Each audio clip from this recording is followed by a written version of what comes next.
ফেরাউনের ব্যাপারে অনেক মিথোলজি আছে দেশে, যে অনেক লম্বা। এক বক্তার ওয়াজেও শুনছি যে আমার পাগড়ি দিয়ে আমি মাইপ পাইছি 60 হাত লম্বা।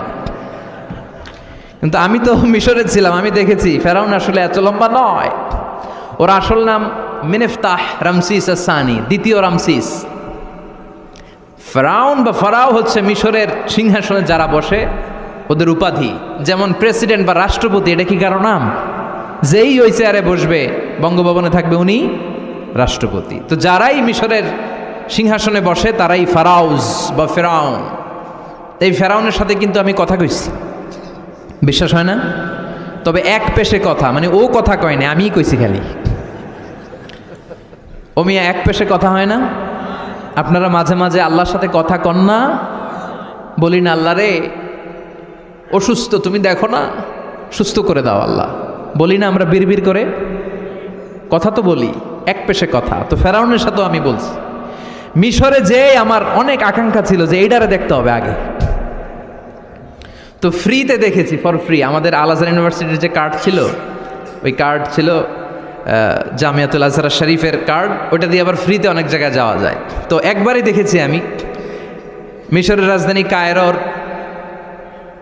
যে জাতীয় জাদুঘর, ওদের রয়্যাল মোমিস চেম্বারের 2nd ফ্লোরে ওকে শোয়া রাখা হয়েছে। তো অনেক আশা ভরসা নিয়ে গেলাম, ঢুইকাই দেখি ওই রুমের ভিতরে ফেরাউন চাচা শুয়ে রয়েছে। তো যেই ফেরাউনরে জিজ্ঞেস করলাম, হেই ম্যান, হোয়াটসঅ্যাপ, কেমন আছো?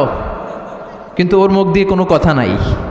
অনেক কিছু জিজ্ঞেস করলাম যে তোর এত বড় কলিজা হইল কেমনে, তুই আমার নবী মুসারে ধমক দিলি কি করে? আল্লাহর পয়গম্বরকে তুই ধমক দিয়েছিস, তোর এত বড় বকের পাটা কে দিয়েছে? অনেক কথা বললাম, কিন্তু আজকে ওর কোনো আওয়াজ নাই। আমিও পাইছি সুযোগ, আমারে কওয়ারও সুযোগ নাই। ইচ্ছা মতো দোলাই করলাম ফেরাউন রে। আল্লাহু আকবার। ওর ধমকিতে নাকি মিশরের জমিন কাঁপতো, কিন্তু আজকে ওরা শুটকি বানায় রাখছে কে? এজন্য ওর মতো গাদ্দারে যদি এখনো কেউ করে, ওর থেকে শিক্ষা নেওয়ার দরকার আছে না নাই? খেয়াল রাখবেন, আল্লাহ ফেরাউনকে অনেক ছাড় দিয়েছে কিন্তু ছেড়ে দেয় নাই। আল্লাহর সুন্নাত হচ্ছে আল্লাহ ছাড় দেয়, ছেড়ে দেয় না। আল্লাহ কি দেয়? কি দেয় না?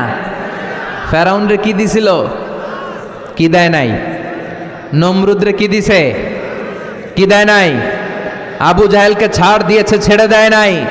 এখনো যদি ফেরাউনের পথে কেউ হাঁটে, ওকে আল্লাহ দেখা যায় ছাড় দিচ্ছে কিন্তু ছেড়ে দিবে না। চিল্লায় বলো ঠিক কিনা?